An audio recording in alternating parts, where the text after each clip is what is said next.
Some of you have asked how you can help us, while most of us would say we want wine.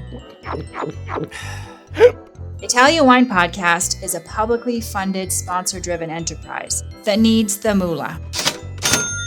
You can donate through Patreon or GoFundMe by heading to ItalianWinePodcast.com. We would appreciate it. Oh, yeah.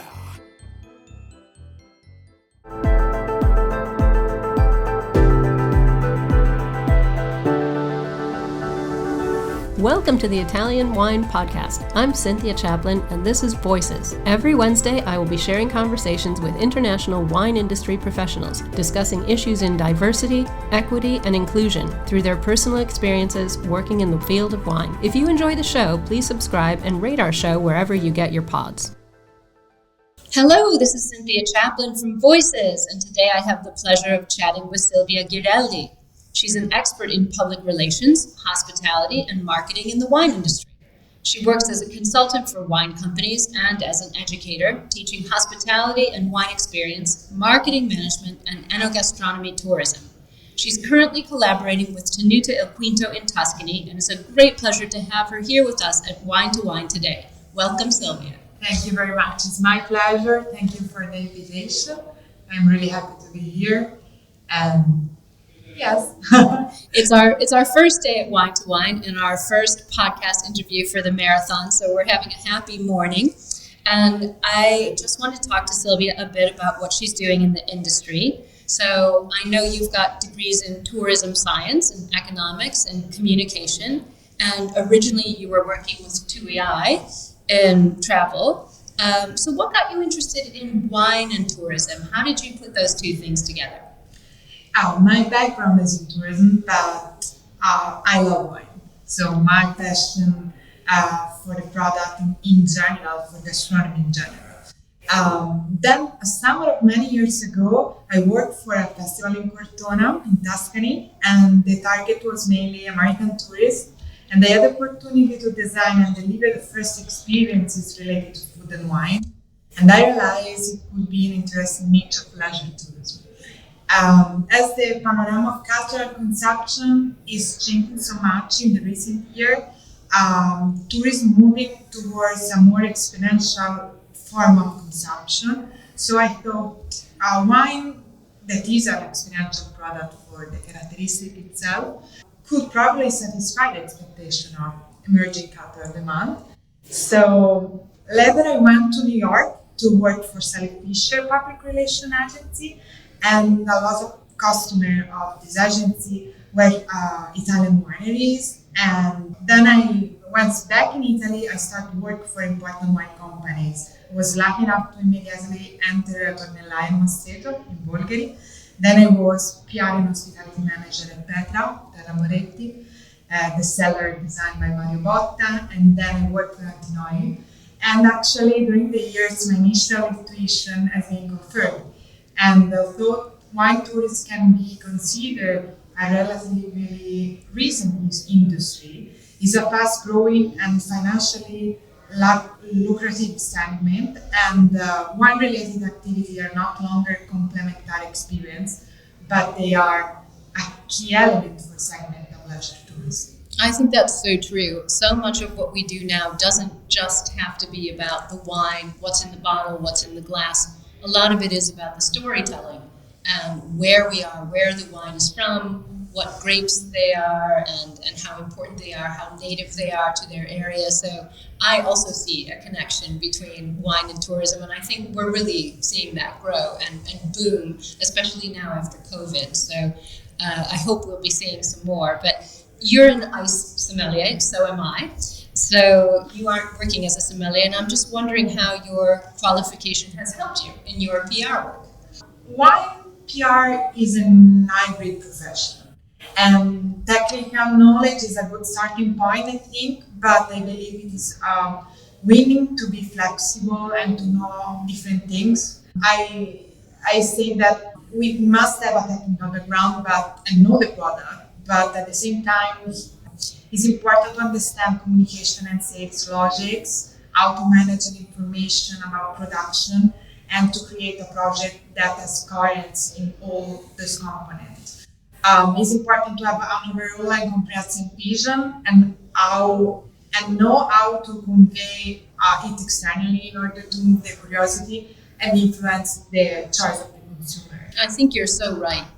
Putting together a technical background, a sommelier background, or a WSET background, those sorts of things, does make it easier to put together the marketing aspect and the tourism aspect. So just having that qualification, even though you haven't worked as a sommelier, it's useful. And I think that's something that people need to understand. Getting those qualifications doesn't mean you're going to work in a restaurant forever. It means that you have a technical background. So I just wanted to ask you what you think about sustainable wine tourism. It's a big word these days, being sustainable. Is it possible to create sustainable wine tourism in Italy? How do we combat the negative effect of long flights and driving around in cars and buses? What would you like to see happen in the field of wine tourism in the next few years? Are you enjoying this podcast? Don't forget to visit our YouTube channel, Mama Jumbo Shrimp, for fascinating videos covering Stevie Kim and her travels across Italy and beyond, meeting winemakers, eating local foods, and taking in the scenery. Now, back to the show. I think that generally speaking, high quality food and wine is a sector that offers a good level of best practices and in sustainable tourism, and it's possible to observe that the effort is to create an experience around the product, putting together culture, green economy and development. Focusing on hospitality for wine often means to overcome the concept of product quality, moving to the one of process quality. And if producing wine doesn't mean only creating a product, but also generating value in a territory. I think that in the best cases, establish that the wine hospitality is not only a tourist product, but can also help funding cultural district. And in somehow, I think that I would like to see in the future that the sector offer innovative services able to improve not only the tourist experiences, but also the quality of life of those living the tourist destination, the tourist territory. That's such a good point. I think people often don't think about the fact that bringing tourism to wine areas doesn't help just the wine producers. It also helps other people in the local area, for shopping, for other local products, for dining out, restaurants, all kinds of things, stabilimento if you're near a beach, things like that. So there's a big part of what we don't, sort of the invisible sector that's affected by wine tourism. Yeah. That's a good point. And it's so important in terms of hospitality to create connection and a chain with all its stakeholders. So for both the actors are important. So this is for me sustainability. I think that's great. I think people tend to forget that sustainability is not just about the soil and the air, it's about the people as well. If everyone moves away because they don't have a job, it's not sustainable. Exactly. So, where do most of your clients come from, Silvia? I'm just curious. I'm assuming they're not mostly Italian, they must be mostly foreign. Yeah, this thing changed a lot in the last year. So, and change if you think about big companies like where I was before, like Antinoi or Terra Moretti, that we have people from all over around the world, Tokyo to United States. Now in Quinto, that is more in the south of Maremma, we have more Italian, both because it's an area that is not, a must-have area in wine destination. Not yet, exactly, but and because of COVID problems, so we start to have in the last few months again Americans and people from all over the world, but we still have more Italian now. Right, that's so interesting because often I find that a lot of what's happening is still coming from foreign influx, foreign tourists who are coming in. But it's nice to know that Maremma is getting visited by Italians themselves. I think that's really important. So they feel invested in what's happening in the industry too, which is great. I just wanted to ask you before we go about the next generation of wine drinkers. we've all seen a lot of statistics lately that are a little bit scary.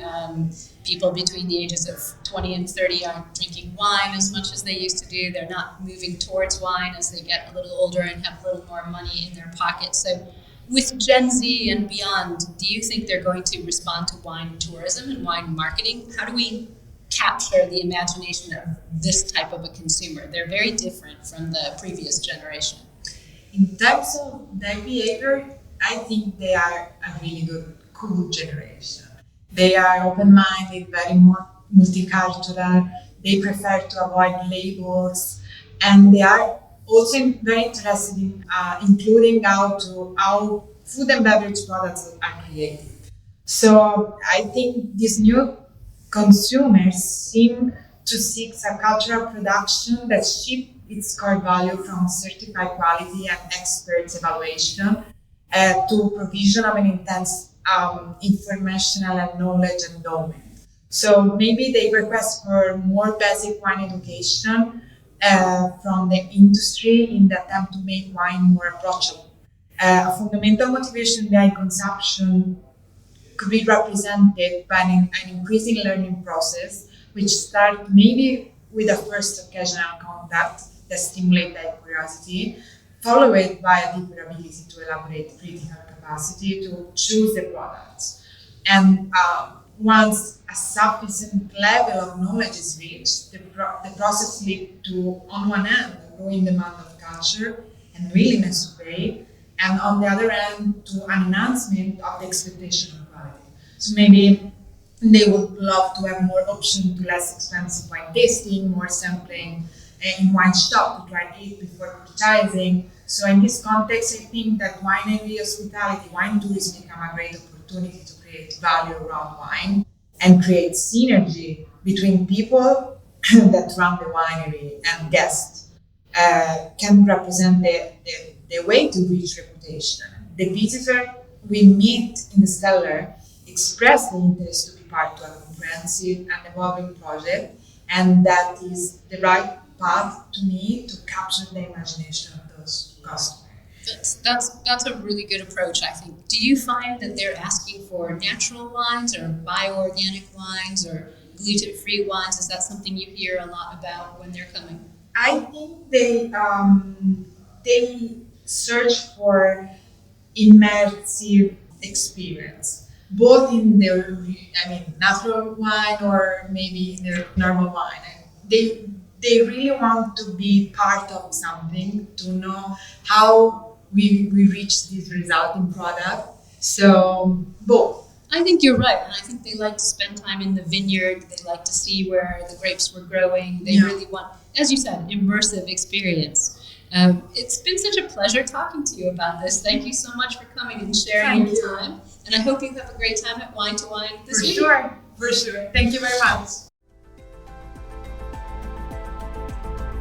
Thank you for listening, and remember to tune in next Wednesday when I'll be chatting with another fascinating guest. Italian Wine Podcast is among the leading wine podcasts in the world and the only one with a daily show. Tune in every day and discover all our different shows. You can find us at ItalianWinePodcast.com, SoundCloud, Spotify, Himalaya, or wherever you get your pods.